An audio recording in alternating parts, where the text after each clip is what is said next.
Eu vou trazer duas perguntas em uma. Uhum. Até acho que nesse começo é interessante explicar, até aproveitando que a gente está numa parte mais básica da conversa. A primeira é como um banco ganha dinheiro e a segunda é por que os bancos quebram. Tá bom. Então, assim, primeiro como que ele ganha dinheiro, assim, vamos começar de como eu definir. Primeiro ele recebe depósitos. Inicialmente, ele cobrava para receber depósitos. Uhum. Inclusive, assim, fazer uma digressão, o Nubank expandiu para o México. Lá ele encontrou uma situação em que os depositantes mexicanos recebiam muito pouco, muito abaixo do CDI deles para ter o dinheiro guardado ali. Se você recuperar lá atrás, era essa a função. Você queria ter confiança em recuperar o seu dinheiro ali, então você nem... Você não cobrava. Não cobrava por isso. Então, mesmo isso no mundo você ainda observa. Mas, uma vez que eles receberam essa função e perceberam que eles podiam fazer algo com esse dinheiro, então podiam usar os depósitos ali, porque dificilmente todas as pessoas simultaneamente vão resgatar o que elas têm depositado nos bancos.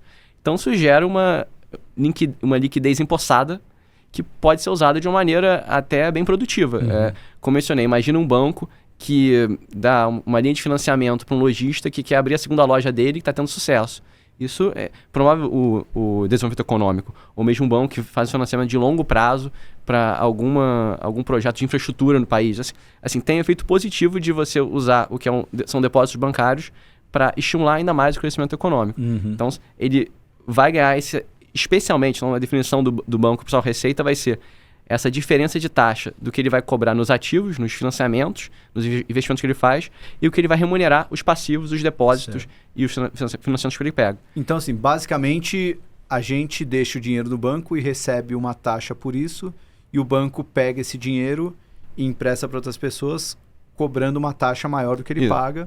Essa, por si só, seria a diferença, mas também tem o lado do... como eu, você e todo mundo que tem conta no banco, a gente não vai sacar tudo ao mesmo tempo, o banco também ele pode emprestar um pouquinho a mais do que ele recebe até para conseguir ter um ganho ainda maior. Seria mais ou menos por aí? Então, a essência então esse spread, como você mencionou, essa diferença das taxas, e a questão é como você tem uma expectativa que as pessoas não vão, de uma vez só, tirar tudo de uma vez. Ele tem essa previsibilidade de eu não preciso ter todo o dinheiro de uma vez aqui comigo, e eu consigo, então, dispor desse dinheiro em investimentos ou empréstimos. Então, de um lado tem os passivos, os depositantes, ou mesmo dinheiro de terceiros, de dívida que o banco toma, e do outro lado do balanço, os ativos, então, com esses investimentos, as linhas de financiamento. Então, e disso advém a receita essencial de bancos, que é a margem financeira. Então, essa diferença. Agora, um custo importante nisso vai ser o custo da inadimplência. Então, se ele dá um empréstimo e aquele tomador de crédito não corresponde com o pagamento de juros e a devolução do principal, então ele tem que assumir ele tem um custo associado a isso. Então, essa receita vai ser o spread menos alguma inadimplência que ele tenha. Então, isso tem que estar muito bem precificado, provisionado, para o banco não ter nenhum problema. Uhum. Aí, mas voltando à sua pergunta, como que ele ganha dinheiro, essa é talvez a função que a gente mais associa aos bancos. Mas na medida que eles foram evoluindo, foram tendo esse grande fluxo de clientes, de varejo e também de... Não só aí varejo, pessoas físicas e pessoas jurídicas, mas também grandes corporações, então o atacado. Isso criou outras oportunidades de receita. Então, pensando na pessoa física em si, ela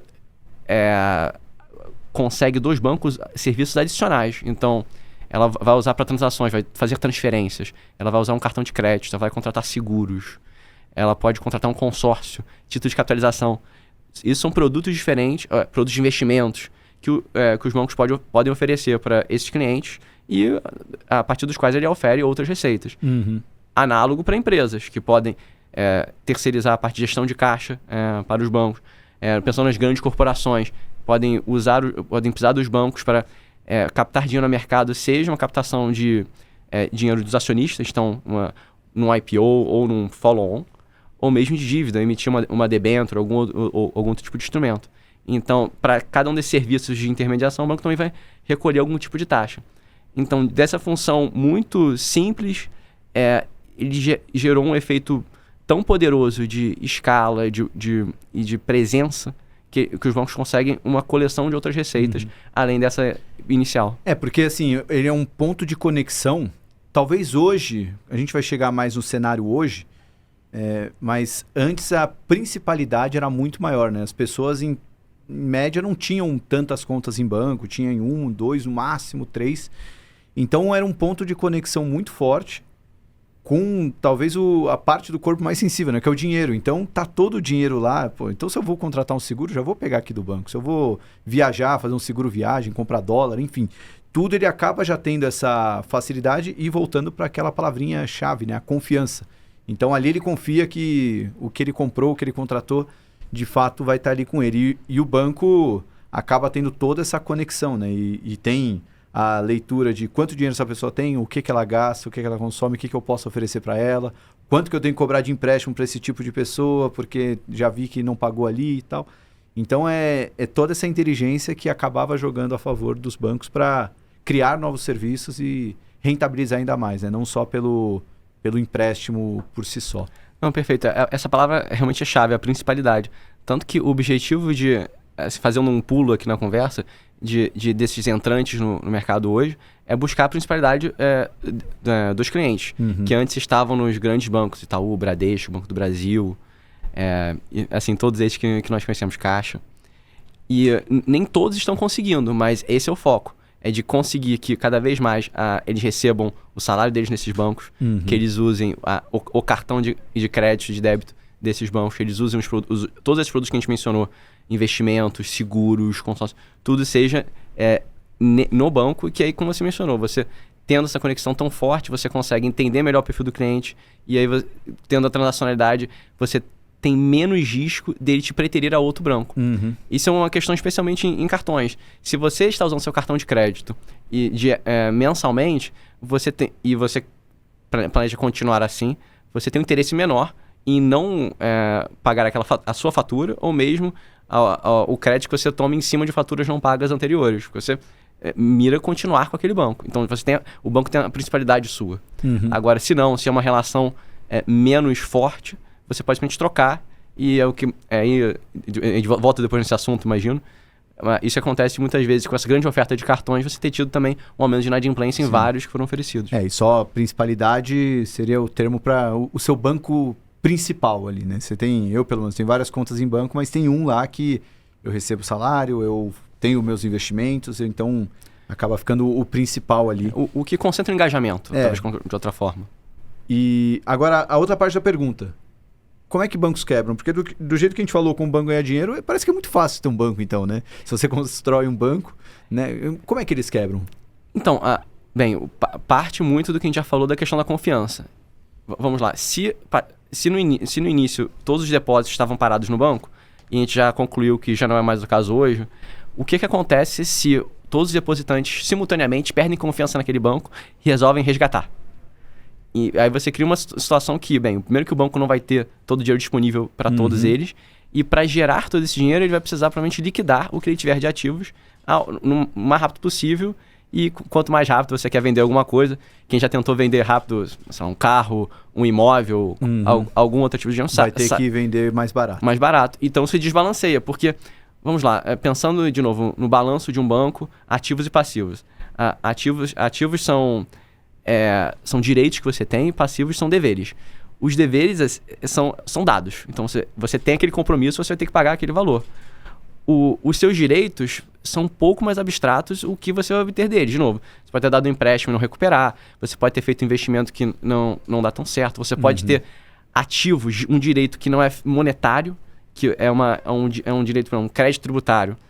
Faz uma pequena digressão assim. Imagina que você tem 5 mil reais na sua conta e eu tenho 5 mil reais de crédito de notas fiscais de médicos que eu fui. O que é mais útil? 5 mil reais em dinheiro. 5 mil reais em dinheiro. Então, da mesma forma, os bancos, quando eles têm esses créditos tributários, isso é útil, eles podem recolher isso ao longo do tempo, mas não é tão útil quanto ter dinheiro. Então, imagina que você tem nos ativos muitos créditos tributários, mas não tanto dinheiro, não tantos ativos financeiros. E você tem uma corrida bancária. Você não consegue entregar esse crédito tributário para nenhum depositante. Então, a essência é o fato de você depender de confiança, para que não tenha uma demanda súbita por depósitos. E como os bancos operam de novo? Alavancados no sentido que você tem uma proporção de capital de terceiros para o capital próprio do banco, você tem esse desbalanceamento, que para qualquer pequena diferença nos ativos, você pode desproporcionalmente gerar um efeito ruim no patrimônio dos acionistas. Vou dar um exemplo. Um banco que tenha, para cada R$1 dos acionistas,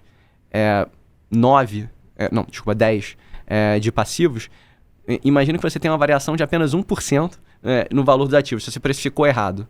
Isso tem um peso 10 vezes esse. Eu estou falando na matemática aqui, mas enfim. Não, mas deu para entender que assim, o impacto que ele vai ter vai ser muito maior do que em cima do patrimônio. Exatamente. Então, aí de novo, voltando para a sua pergunta, como bancos quebram? Aí você pode ter problema de liquidez e de insolvência. Liquidez vai ser uma corrida bancária. Então, perdeu-se a confiança, todos exigem os depósitos de uma vez e vão conter liquidez. Um exemplo recente dá para dizer que foi o Silicon Valley Bank. Exatamente. Que foi 2023 agora? 2024? Foi ano passado? Acho que foi 23. Acho que foi 23. Acho que foi 23. Que foi... E foi aquele banco lá nos Estados Unidos que teve a sua corrida bancária e, enfim, e o banco em questão de horas já não estava conseguindo atender todo mundo. Exato. Esse seria o caso de... Esse seria o caso assim, mais crítico e mais difícil de você gerenciar, porque uma vez que você inicia uma corrida, você gera efeitos comportamentais de manada do ser humano que é difícil de conter. Aí eu vou entrar no mecanismo que foi criado para isso, mas vamos guardar essa ideia. O segundo é o banco realmente ter um desbalanceamento entre ativos e passivos e se tornar insolvente no sentido que o patrimônio líquido, né, o valor residual do balanço que fica para os acionistas, virar negativo. Para contornar isso, você tem supervisão. Então você tem aqui no Brasil, o Banco Central e bancos centrais pelo mundo, que estão atentos a isso, vigiam os bancos e percebendo que esse balanço caminha para ficar desequilibrado, ele vai exigir que os acionistas dos bancos aportem mais capital. Uhum. Isso talvez seja menos comum nos bancos que a gente acompanha e que são listados em bolsa, que assim, já tem um controle de risco mais apurado, mas é comum entre os bancos menores, ou mesmo acontece também entre os maiores. Vídeos grandes crises financeiras que nós vivemos.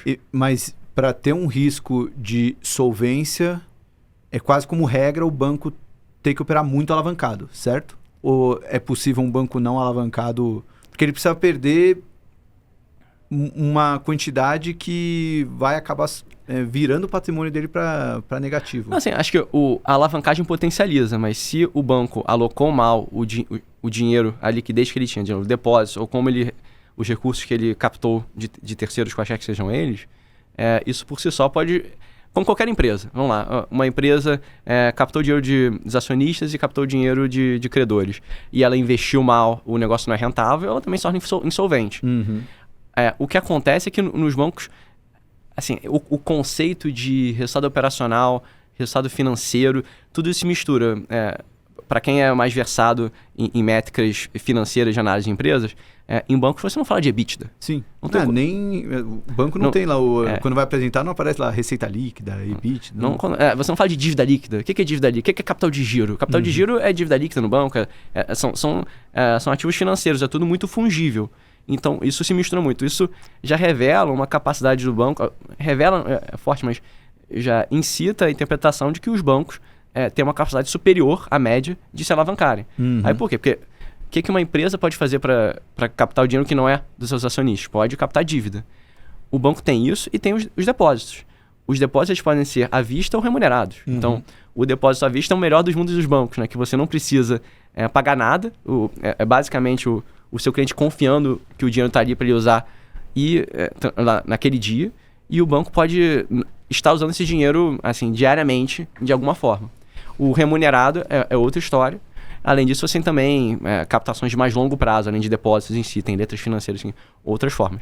Então, voltando à sua pergunta, a alavancagem potencializa. Por que bancos conseguem rodar alavancados? Isso traz mais risco ainda para se o banco não tomou boas escolhas de alocação de capital nos ativos que ele tem. Se você gostou desse corte, certamente vai gostar do episódio completo. Então, clica aqui que você pode assistir ele na íntegra. Ou então, você pode clicar nesse vídeo e ver mais um corte desse episódio. Até a próxima!